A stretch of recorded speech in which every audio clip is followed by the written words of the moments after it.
Super Docteur, c'est le podcast des médecins généralistes. Un contenu court et pratique chaque semaine pour tous les médecins. Saviez-vous qu'il existe un outil qui, selon le motif de consultation, vous guide pas à pas pour remplir avec votre patient ses symptômes afin de proposer une prise en charge personnalisée et toujours à jour? C'est exactement ce que propose Pulse Life. Son système d'algorithmes décisionnels classés par spécialité vous accompagne tout au long de la consultation en vous suggérant les questions adaptées et en vous orientant vers les bonnes recommandations en temps réel. Par exemple, si vous avez une suspicion de bronchiolite chez un nourrisson, vous remplissez en direct des données qu'on vous demande comme l'âge du patient, les antécédents, et l'algorithme vous aide à confirmer ou non ce diagnostic, à classer la sévérité, et il vous propose une prise en charge adaptée pendant la consultation. Si vous souhaitez utiliser gratuitement cet outil, je vous invite à cliquer sur le lien dans les notes de cet épisode. Bienvenue dans Super Docteur, le podcast des médecins généralistes. Aujourd'hui, on plonge dans un sujet clé du suivi pédiatrique, la croissance et la puberté.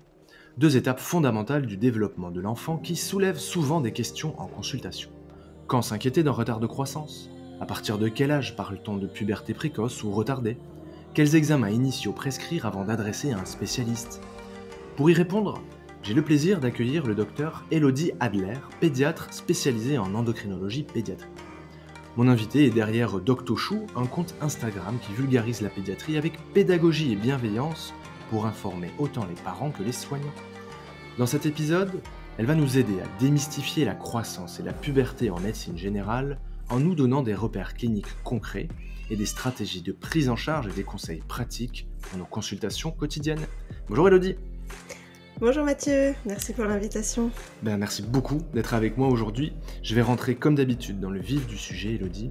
Est-ce que tu peux me dire quels sont les principaux repères de croissance staturale et comment interpréter les fameuses courbes de croissance, s'il te plaît? Alors, avant de les interpréter, il faut les faire. Donc ça, c'est la première chose très importante. Il faut bien évidemment à chaque consultation prendre le poids, la taille et même jusqu'à 3 ans le périmètre crânien. Donc c'est environ 3-4 fois jusqu'à l'âge de 2-3 ans, puis après c'est 2 fois par an, puis 1 fois par an. Il faut bien rappeler aux patients aussi que même s'ils viennent par exemple pour une angine, une otite, pour leur enfant, qu'ils fassent quand même des consultations de suivi. Parce qu'en effet, on n'a pas le temps de faire la taille à ce moment-là, je l'entends tout à fait, et même moi je le fais pas pour mes consultes d'urgence, mais il faut vraiment rappeler que les parents doivent prendre rendez-vous pour la consultation de suivi et pas que les vaccins qui durent 5 minutes, pour faire un point général sur aussi l'alimentation, la vitamine D, le transit par exemple, le sommeil, mais surtout ça permet de mesurer l'enfant, et qui dit mesure permet en fait de faire les courbes de croissance, et c'est à partir de là qu'on va pouvoir les interpréter. Alors déjà, on n'est pas obligé de les mettre sur le carnet si on les reporte sur son logiciel personnel, mais par contre il faut bien les écrire à la main pour que les autres médecins qui utilisent le carnet puissent refaire leurs courbes.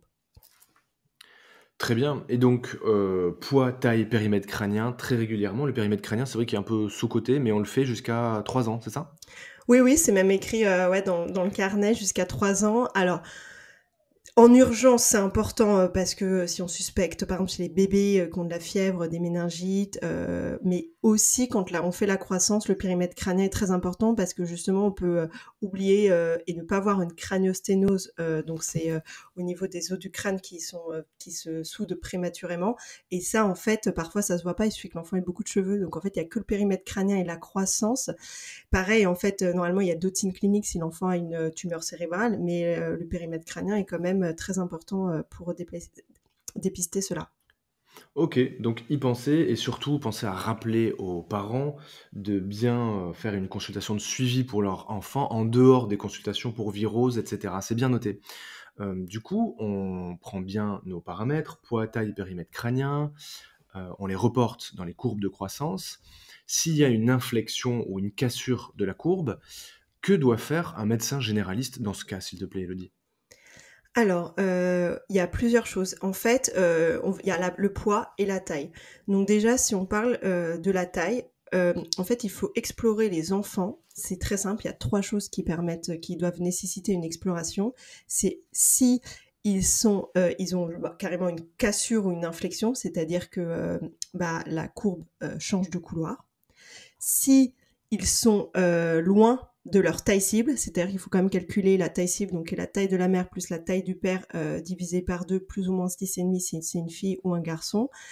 À savoir que si les parents sont très désemparés, et ben il faut savoir que parfois on peut être très grand et être un peu loin de sa taille cible. Normalement, comme c'est plus de 1,5 ds, donc un couloir et demi de sa taille cible, normalement même s'il y a un parent très grand et une maman très grande par exemple et un papa plutôt petit ou le contraire, bah du coup normalement c'est quand même dans la tranche des 1,5. Mais c'est moins vrai s'il y a une grande différence entre les parents.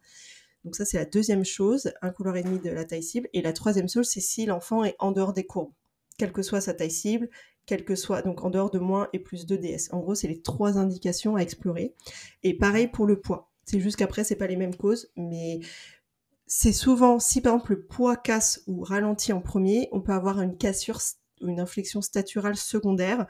Donc ça, on dira, bah oui, quand on regarde le poids, on a peut-être une cause liée à l'inflexion de la taille, mais c'est pas pour autant qu'il faut pas faire d'examen clinique pour rechercher la cause de l'inflexion pondérale. Très bien. Alors du coup, rapidement, on va commencer par la taille. Qu'est-ce qu'on fait quand il y a une cassure, une inflexion, ou alors que le petit patient ou la petite patiente est loin de sa taille cible ou est en dehors des courbes? Qu'est-ce qu'il faut faire en médecine générale? Alors, soit vous savez pas, vous paniquez et vous dites juste qu'il faut voir un endocrino pédiatre. Ou un gastro, ça dépend si c'est le poids, la taille ou si c'est les deux. Si c'est les deux, on va dire c'est plutôt l'endocrino. Si c'est que la taille, l'endocrino. Si c'est que le poids, c'est plutôt le gastro. Si ce n'est pas possible pour des raisons... déjà, on peut faire aussi de la visio. Hein, donc, en fait, même des gens qui habitent en province, c'est possible avec les courbes des carnets de santé, enfin les photos des gens, etc. C'est mieux de le voir en vrai l'enfant, mais c'est possible de faire de prime abord quand même une téléconsulte s'il n'y a pas d'endocrino ou de gastropédiatre. On peut quand même, de tous les cas, faire des examens. On peut faire, si l'enfant a à peu près faut au moins qu'il ait 3 ans, une radio de la main gauche qui s'appelle l'âge osseux, pour se rendre compte où on en est, et voir l'aspect des os et la maturation osseuse. On peut faire la prise de sang, qui est vraiment importante. Alors là, c'est pareil, ça fait un peu liste, mais en gros, il faut rechercher tout ce qui est maladie chronique. Donc en fait, on fait NFS, iono, urée, créate donc pour le rein, bilan hépatique. Et au niveau des hormones, en fait, il faut regarder les hormones, si c'est une cassure staturale, hein, hypophysaire. Et donc en fait, cours de D4, il y a les hormones. Donc soit il est peut-être dans la puberté, là, du coup on peut faire les hormones sexuelles, FSH, LH, estradiol ou testo, selon si c'est une fille ou un garçon. Sinon, de toute façon, IGF-1. La GH tout seul, vous pouvez faire un point de GH, mais si le point est inférieur à 20, ça ne donnera aucune indication parce que comme la GH est pulsatile, si on le chope au bon moment, on est un peu content et on élimine un peu le déficit en hormones de croissance. Si on ne chope pas au bon moment, on peut avoir genre 12. Ça ne veut pas dire qu'il y a un déficit en hormones de croissance. Et l'IGF-1, et on peut faire la prolactine, mais bon, ça ne nous donne pas énormément d'indications. Et on fait quand même surtout les hormones thyroïdiennes, donc il faut faire TSH, T4, T3.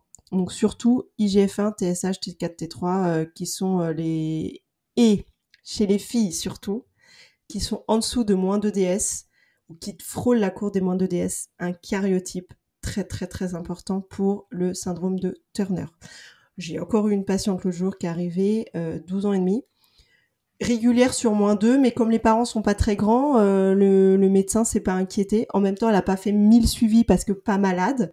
Donc, concours de circonstances assez global, et au final, syndrome de Turner. Donc, du coup, c'est bizarre, elle a pas les seins qui poussent, elle a 13 ans. Donc, en fait, ils sont venus comme ça voir le médecin G qui me l'a réadressé. Et en fait... syndrome de Turner, donc c'est quand même dommage en faisant juste un karyotype dans la première prise de sang de louper ça, parce qu'il y a quand même des choses à voir sur le plan cardio, sur le plan rénal, il y a des malformations à pas zapper quoi, et un suivi même sur le plan métabolique. Donc c'est très important de dépister le karyotype Turner avec un karyotype chez les filles moins de DS. Dernier point, 2 choses.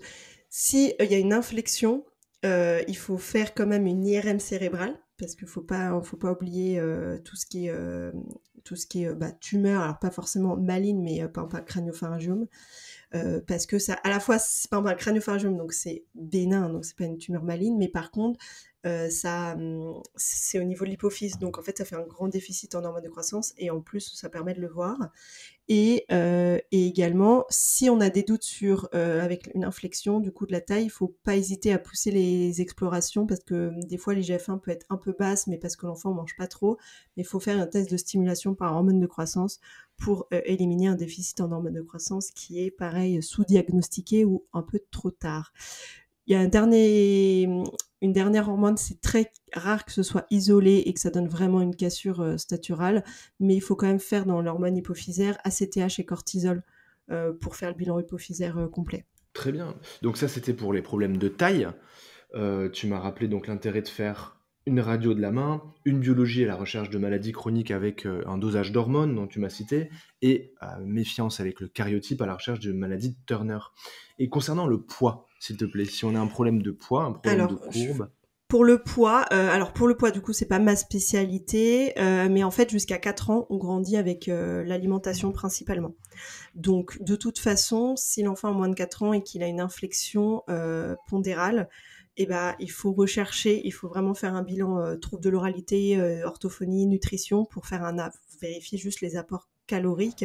Est-ce qu'il mange assez de lait ou pas? Est-ce qu'il mange bien à côté? Est-ce que c'est assez calorique ce qu'il mange et pas genre que des brocolis? C'est très important de faire ce point-là parce que la première cause est nutritionnelle. Et ensuite, il y a après toutes les causes digestives, mais bon, il faut pousser l'interrogatoire sur les diarrhées, il faut faire une calprotectine fécale, une CRP, parce que inflammation, maladie de Crohn, c'est plus rare chez les petits enfants, mais bon, ça fait partie du bilan standard de croissance, en fait. Croissance staturopondérale dans son ensemble. Très bien, je te remercie beaucoup. Donc on vient d'aborder la croissance staturale et pondérale. On va venir, si tu veux bien, à la puberté. Quels sont, s'il te plaît, les principaux repères du développement pubertaire à connaître en consultation de médecine générale? Alors encore une fois, du coup pour savoir si l'enfant est pubère, il faut regarder sa puberté. Autant chez les filles, c'est assez facile de le voir et puis même les parents le rapportent et physiquement ça se voit puisque vraiment c'est la poussée mammaire, tout simplement. Mhm. C'est normal, physiologique en France ou en Europe, ouais, mais surtout en France entre 8 et 13 ans. Donc poussée mammaire avant 8 ans, c'est de la puberté précoce. Et pas de sein après 13 ans, c'est un retard pubertaire. Donc du coup, s'en découlent plusieurs examens. Chez les garçons, c'est la taille testiculaire. Donc en tant que pédiatre, je dois rappeler que tous les médecins qui voient les enfants et les ados, les pré-ados, d'examiner le caleçon des ados et des pré-ados pour voir où on en est dans la puberté. En fait, souvent, chez les tout petits, la palpation testiculaire est faite, mais dès que il arrive 9-10 ans chez le garçon, tout le monde est gêné, le médecin, les parents, l'enfant. Donc moi, c'est très simple. Selon l'âge de l'enfant, et son aspect aussi de puberté, je fais sortir ou pas les parents. Dans tous les cas, je demande le consentement des parents, le consentement de l'enfant. Je fais retourner, souvent quand ils ont 8-9 ans, ils sont quand même un peu gênés, même si je fais pas sortir les parents. C'est quand même mieux de pas forcément, quand ils sont quand même jeunes, de pas trop les faire sortir. Ça fait un peu un témoin, entre guillemets. Mais du coup, je les fais retourner la tête, pareil, des frères et sœurs, voilà, pour qu'il y a que moi. Et je lui explique pourquoi moi, en tant que médecin, j'ai le droit de regarder ses organes génitaux. Et je demande toujours le consentement. Et c'est important, donc c'est l'augmentation de la taille des testicules, et donc faut quand même, moi j'ai l'œil maintenant et je peux les palper, mais sinon c'est vrai que au début faut se faire la main, et en fait faut vraiment mesurer tout simplement avec un centimètre, et c'est plus de 2,5 cm signe le début de la puberté chez les garçons. Ah ok, donc on fait ça avec juste un centimètre, on fait pas ça avec Ouais. Si on peut l'orchidomètre, on peut. L'orchidomètre, ouais. Je crois que pense j'en ai pas jamais vu de ma vie. Ouais, bah voilà, moi l'orchidomètre je l'utilise pas trop, ça dépend comment les gens préfèrent, mais moi le centimètre, maintenant moi j'ai l'œil donc je peux assez facilement, et puis finalement par exemple entre le stade 3 et 4, si on n'est pas exactement, s'il a pas un traitement hormonal, c'est pas très grave, mais déjà je trouve savoir si c'est en gros plus de 2,5, donc en gros si le testicule fait 3 cm, ça signe le début de la puberté. Ce qui, en fait, tout est relié, c'est-à-dire qu'en fait, il faut regarder ça, même si c'est très jeune, surtout chez les garçons, parce qu'en fait, j'ai beaucoup de garçons qui arrivent, 15 ans, taille finale, 1,60 m, bah, ils sont pas contents et en fait, ils ont fait leur puberté avant 9 ans ou 9 ans et demi parce que, bah, des fois, ça s'explique pas. Aujourd'hui, il y a pas de gènes, il y a quelques gènes, mais les rendements génétiques sont très mauvais. Mais surtout, ça dépend un peu de leur origine, hein, parce qu'il y a clairement des pays ou des continents où les pubertés sont plutôt chez certaines populations. Et en fait, ils ont commencé leur puberté sur 1,30 m parce qu'ils étaient jeunes. Et en fait, à 9 ans et demi, et puis ils font moins d'1,60 m. Donc, et après, on peut plus rien faire par la chirurgie et l'allongement de jambes. Donc, du coup, c'est quand même important de faire ça. Évidemment, pendant l'angine, c'est pas le moment, mais il faut quand même redire encore une fois, suivi. Compris. Donc, on inspecte les seins de nos petites patientes et les testicules de nos petits patients pour dépister une puberté précoce, notamment. Et est-ce que tu peux me rappeler les principales causes des pubertés précoces chez les garçons et chez les filles? Alors, finalement, alors chez les filles, les pubertés précoces, c'est 90% bénin, enfin, je veux dire idiopathique. Et souvent, quand on creuse un peu, comme je disais, les origines, souvent, moi, les patients qui ont des pubertés précoces, vraiment précoces, avant 8 ans, globalement, ils ont des origines africaines ou enfin Afrique subsaharienne ou carrément ou le Maghreb. Souvent, ces régions-là. Parfois pas, hein, ça peut, c'est pas 100%. Et pour le coup, les retards pubertaires chez les filles, il faut tout de suite penser au syndrome de Turner. C'est une des causes principales un peu sous-diagnostiquées. Ou la carence alimentaire, enfin pas l'anorexie, mais le fait de manger pas assez calorique, donc donc il n'y a pas assez de matière grasse.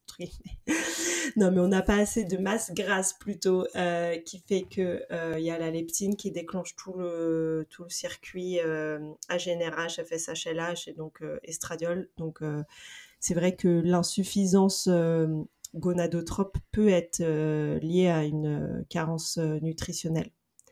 Chez les garçons, c'est plutôt le contraire. Faut penser que si la puberté est précoce, faut faire de toute façon puberté avant 8 ans chez les filles et 9 ans et demi chez les garçons. Faut faire une IRM cérébrale pour rechercher un amartome, qui est encore une fois bénin, mais qui reste une tumeur qu'il faut surveiller, qui peut être la cause. Finalement, il faut surtout traiter parce qu'il y a 2 enjeux. Un, c'est la taille pour les pubertés précoces, et 2, l'enjeu, en tout cas psychologique, surtout chez les filles, d'avoir les règles, puisque ça arrive 2 ans après en moyenne, en période en primaire.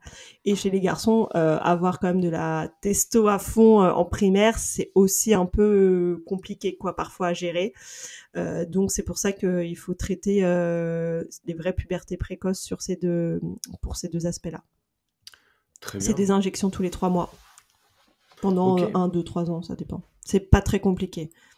Et il n'y a pas trop d'effets secondaires. Enfin, je vais pas rentrer dans le détail, mais c'est bien supporté. C'est clair, d'où l'intérêt de bien le dépister, déjà, comme pathologie, parce que j'ai l'impression que c'est quand même assez sous-dépisté. Est-ce que je me trompe ? Les pubertés précoces des garçons sont clairement sous-diagnostiquées, et les retards pubertaires des filles, oui, aussi. Très bien. Dis-moi, Elodie, comment est-ce qu'on fait en pratique pour différencier un simple retard constitutionnel d'une pathologie sous-jacente dans le cas d'un retard pubertaire ? Ah bah, de toute façon, en fait, c'est très simple. Donc, il faut examiner si ils sortent des clous au niveau des âges, 8-13 ans pour les filles et 9-14 ans pour les garçons. Il y a chez les filles, donc on fait toujours un âge osseux pour se rendre compte où on en est. On fait également une prise de sang pour voir où on en est, des hormones, parce que parfois, chez les filles et chez les garçons, c'est pas exactement entre eux. Par exemple, la poussée de croissance et chez les garçons, par exemple, il y a entre le début de la puberté qui se voit avec la LH et la testostérone qui augmente bien, qui fait grandir, il y a à peu près 6 mois d'écart. Alors que les filles, en gros, c'est sein, estradiol, du coup, poussée de croissance, c'est au même moment. Donc, il faut faire le bilan sanguin pour confirmer la puberté ou l'absence de puberté. Donc, FSH, LH, estradiol ou testo. Chez les filles, on rappelle retard pubertaire, surtout un karyotype. Chez les garçons, important de voir les testicules également, parce qu'il faut dépister le syndrome de Klinefelter, qui est en fait beaucoup plus fréquent, 1 sur 600 garçons, c'est énorme, qui est beaucoup plus fréquent qu'on ne le pense, et souvent on le voit à la puberté parce que la taille des testicules ne grossissent pas, mais ils font quand même une vraie puberté centrale, mais du coup l'insuffisance elle est différente. Donc pareil, c'est important de faire absolument la prise de sang, l'âge osseux, et chez les filles, il faut faire l'écho pelvienne aussi pour voir où on en est, pour voir s'il y a un kyste ovarien, par exemple, qui pourrait donner une puberté précoce périphérique, qui est quand même très très rare, mais ça peut arriver, et pour voir aussi l'aspect et la taille de l'utérus qui doit être différente sous estradiol. Chez les garçons qui ont un retard pubertaire, très important de demander s'ils sentent les odeurs. Alors maintenant, avec le Covid, on est un peu habitué à l'anosmie, mais en fait, une des premières cause de retard pubertaire chez les garçons pathologiques, c'est l'hypogonadisme hypogonadotrope d'origine génétique, qui s'appelle le syndrome de Kallmann. Et en fait, on a une anosmie parce que les bulbes olfactifs, en fait, ils migrent en même temps que les neurones agénérages, donc qui déclenchent la puberté. Et en fait, quand on a aussi une agénésie des bulbes olfactifs, donc on sent pas, et ça fait partie du syndrome de Kallmann qu'il faut dépister génétiquement. Des fois, il peut y avoir des problèmes rénaux associés, donc c'est pour ça que, encore une fois, tout diagnostic précoce est intéressant pour la famille et surtout pour l'enfant. Ça, c'est la première chose. Et la deuxième chose, hyper important, les poils. C'est un sujet. Les poils, on en est dans la puberté. Donc, très simplement, les poils, ce n'est pas du tout un marqueur de puberté, mais évidemment, dans le processus de puberté, ils se développent. Mais pareil, les mêmes âges, pour les filles et les garçons, c'est les mêmes clous. C'est-à-dire que, par exemple, s'il y a des filles qui ont des poils pubiens précoces avant l'âge de 8 ans, il faut quand même, c'est-à-dire que c'est la surrénale, donc la glande surrénalienne au-dessus du rein, qui se développe et qui mature un peu, ça s'appelle une adrénarche précoce, qui lance en fait, c'est un peu ces androgènes, et du coup ça fait des petits poils. Encore une fois, c'est surtout géographiquement, on se rend compte, c'est dans certains pays, c'est les poils arrivent en avance. Il faut quand même faire un bilan des androgènes, donc il y en a 4, testostérone total, 17-OHP, SDHEA et delta 4. Et on peut faire aussi, c'est pas le gold standard, mais moi chez les petits, j'ai pas trop envie de faire d'examen invasif, c'est de faire une écho surrénalienne. Donc ce qui permet de vérifier qu'il n'y ait pas, alors ok, un petit adénome surrénalien, souvent il n'y a pas, mais il faut se méfier quand même si tout d'un coup il y a quand même des poils pubiens à l'âge de 4 ans. Chez les filles ou chez les garçons par exemple, ça peut être un corticosurrénalome, et c'est les surrénales en fait qui déclenchent les androgènes. Et pareil chez les patients en obésité ou en surpoids, en fait les glandes surrénaliennes, elles se développent un peu en avance, et du coup elles donnent une adrénarche précoce. Donc il faut quand même, avant 8 ans chez les filles, avant 9 ans, s'il y a des poils pubiens chez les garçons, il faut vraiment faire le bilan androgène. Voilà, je sais qu'il y a un patient qui avait genre 3-4 ans, il était allé, finalement, je sais pas, il avait mal au ventre, donc finalement, je crois que c'est l'urgentiste, il examine, il regarde quand même au niveau des testicules, parce qu'il s'est dit mal au ventre, torsion testiculaire chez le petit, enfin voilà, il voulait regarder. Et là, c'était une verge de taille, alors pas adulte, mais bien importante, et des poils pubiens noirs assez longs, donc et en fait c'était un corticosurrénalium. Donc voilà, je dis bien, il faut bien regarder les organes génitaux des patients de tous les âges. Très bien, je crois que c'est le message principal de ce podcast, et je suis très heureux de parler de ça, parce que je pense que la clinique doit rester absolument fondamentale, et je pense qu'elle est un peu trop sous-cotée malheureusement, parce qu'on prescrit beaucoup trop d'examens complémentaires, etc. Mais en fait, c'est penser à examiner nos patients et examiner les seins, les verges, les poils, c'est hyper important. Et la taille. Et la taille, et Le remplir poids, il les est courbes. fait. Et Ouais. le poids, il est clairement fait, hein, même pour une angine ou une otite, parce qu'il y a la MOX qu'il faut prescrire, est liée au poids. Mais c'est vrai que vraiment la taille, le PC, vraiment taille. En gros, c'est le message, c'est taille, PC, testicules, poids, les seins, quoi. Voilà, c'est les 5. Messages de base. Ouais, mais qu'on apprend en P2, hein. Faut pas l'oublier. Ouais. Mais qu'on oublie, et que tu Oui, nous qu'on rappelles. fait pas. Ouais, ou qu'on fait pas parce que manque de temps, enfin voilà. Ouais. Mais normalement, on consulte de suivi, même en 15 minutes, parce que je sais que les médecins prennent souvent moins de temps. En 15 minutes, on peut quand même examiner ça. C'est dans c'est dans la foulée, quoi. Très bien, je te remercie.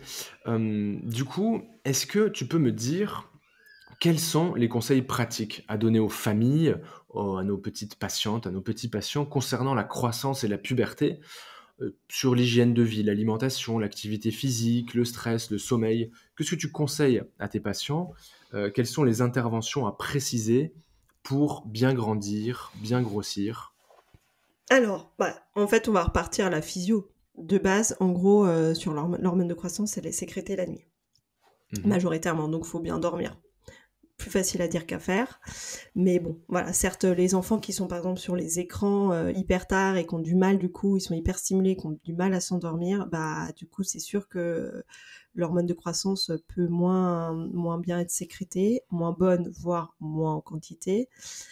Et bien manger, oui, parce que comme j'ai dit, jusqu'à 4 ans, majoritairement, on grandit parce qu'on grossit.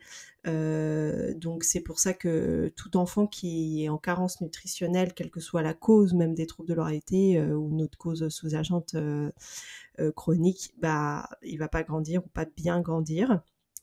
Il faut pas négliger aussi les patients qui sont nés petits pour la gestationnelle parce que parfois ils rattrapent pas. Donc ça, voilà, c'est des indications d'hormones de croissance, donc faut pas les oublier. Donc c'est important aussi, pareil, est-ce qu'on a le temps, pas le temps, de noter les paramètres de naissance dans le dossier médical parce que s'ils sont nés, il y a le site Audipog, tu mettras peut-être en lien, Ouais. audipog.com, qui permet en fait avec le poids à la taille de savoir s'il y a un retard de croissance intra-utérin parce que s'il n'est pas rattrapé, l'enfant est sous les courbes après l'âge de 4 ans, il peut être éligible aux hormones de croissance sans avoir un déficit.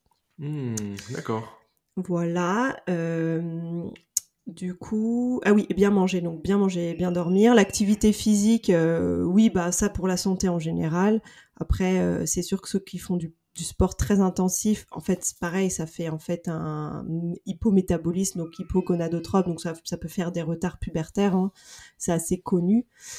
Les grands sportifs, voilà, ou un décalage pubertaire en tout cas, mais c'est pas forcément pathologique. Et dernier point, c'était quoi? Tu m'as parlé Métabolisme. d'alimentation, d'activité physique, de Vitamine D. sommeil.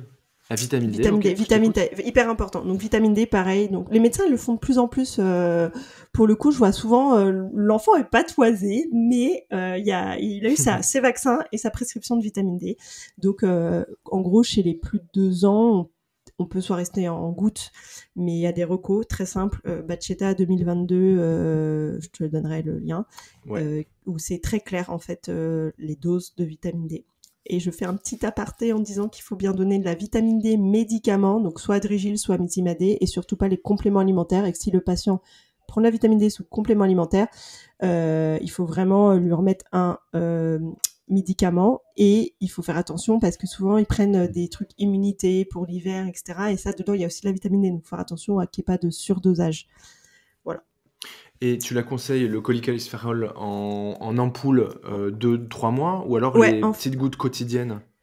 Alors, chez les moins de 2 ans, c'est les gouttes, c'est sûr. Chez les plus de 2 ans, c'est écrit noir sur blanc comme ça dans les recos. En fait, on privilégie les gouttes parce que c'est plus physiologique. Mais si observance douteuse, faut pas hésiter à donner des ampoules. Et globalement, selon les patients, en fait, je leur demande d'ailleurs, je prescris en gros 50 000 unités tous les 3 mois s'ils n'ont pas de facteur de risque. C'est le plus physiologique. Et il faut éviter absolument les 200 000 parce que ça fait un pic et qui s'enlève.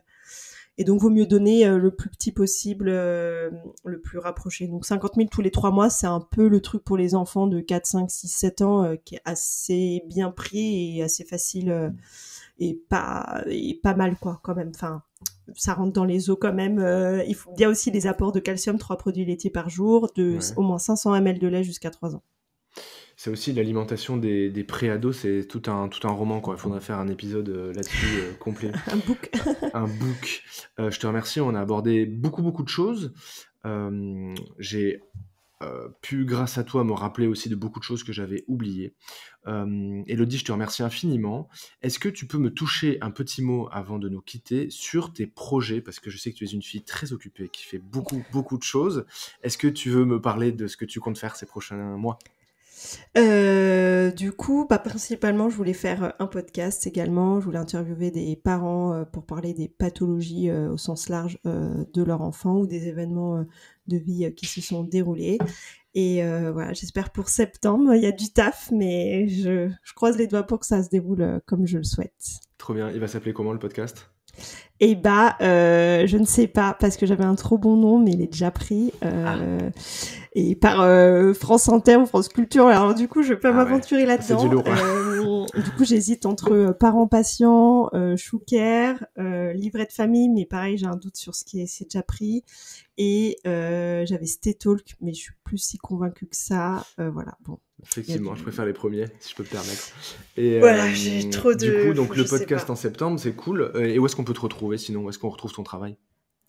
Non, du coup, réseau, donc YouTube, là, ça va sortir donc, le podcast filmé, Instagram surtout, j'ai TikTok pour les amateurs, on sait plus un peu des blagues, mais ça détend.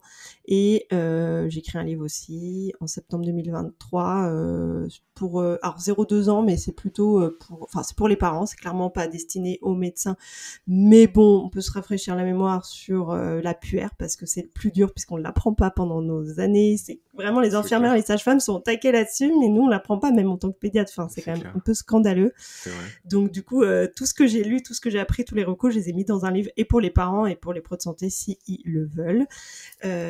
Aux éditions Hatier, ça s'appelle 161 questions-réponses pour la santé de mon enfant, 0-2 ans, mais en vrai valable jusqu'à 15 ans.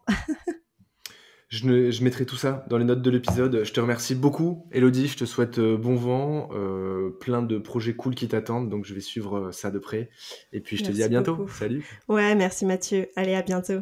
Ciao. Bravo, vous êtes bien arrivé à la fin de cet entretien. J'espère qu'il vous a inspiré et apporté des clés utiles pour votre pratique. Pour ne rien manquer des prochains épisodes de Super Docteur, pensez à vous abonner dès maintenant. Si mon travail vous plaît, parlez-en autour de vous, à vos consoeurs, vos confrères et même à vos internes. Et si vous voulez me soutenir, laissez-moi une belle note de 5 étoiles sur votre application de podcast préférée. C'est rapide, ça m'aide énormément, et surtout ça permet à d'autres médecins de découvrir ce contenu pour que l'on partage ensemble nos idées et améliorer nos pratiques. Merci pour votre écoute, et à très bientôt.